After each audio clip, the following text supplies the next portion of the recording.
I'm here with Roland Stocker coming out from Germany. He was the project manager behind the R18 Roctane. So, Roland, tell us a little bit about what inspired you to come up with this design. Well, first of all, we started to enter this heritage world with the R90. Yep. And then later on, when we saw the success and we also felt this credibility, then we came up with this idea for the R18. And like you know, the R18 is not a single model, it's a family. And this is now the fifth model out of this family. And we had this idea, which is like a combination of this R18 and the tail section of the Bagger. Because a lot of people think, well, I want to have a touring bike, but I don't want to have a big fairing. It's more about the cases. So we said, okay, we can do this. We can combine a classic motorcycle, a cruiser motorcycle with some touring capabilities and put some cases on. And at the same time, we keep a lot of styling elements. Especially on this one, we put on a very, very iconic element, which is the headlamp with the integrated speedo. And that's probably the highlight of this motorcycle next to all these different surfaces. Yeah, okay. And tell us a little bit about the development of the R18 from the point of view of the first model. This bike feels like it's got better suspension, the suspension feels like it's been updated and changed around a little bit. This bike's got boards instead of the foot pegs, and there's been a few other changes. The higher handlebars were obviously there, and this bike does also feel like it's got better cornering clearance and a little bit better handling. How did you get to those parts of the engineering? Very, very good realized the differences, because we did our homework. We listened to the customer. We out of this first experience, what we had with this R18, we thought about how can we improve it? And one important part was the stance of the motorcycle. Now we're talking about 21-inch wheel in the front and 18-inch wheel in the rear.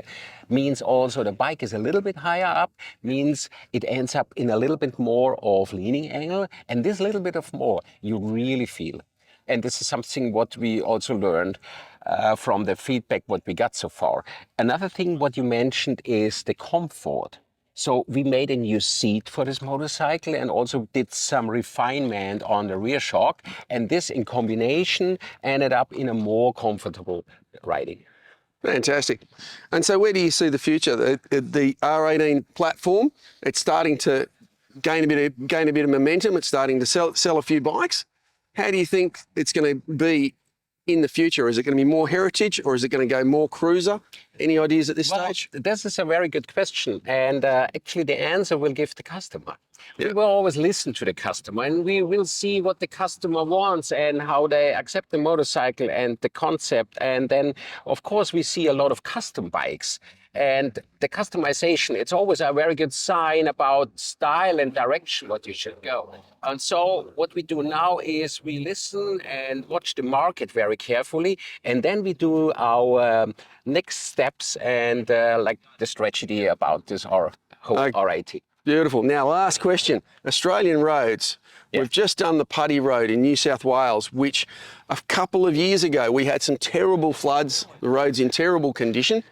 It's possibly a little bit better than I kind of expected, but it's still in terrible condition. These bikes were not built for that kind of road, were they? Well, it's a matter of speed. If you go not too fast, it's fine on this road. Of course, if you treat it like a race bike, you will reach the limit. But like you probably realized today, it handles very well. And so even on these kind of roads, you can go on a decent speed. It's not too bad. So I was actually surprised when we all rode together how fast we could go, especially in these windy cornering sections. Yeah.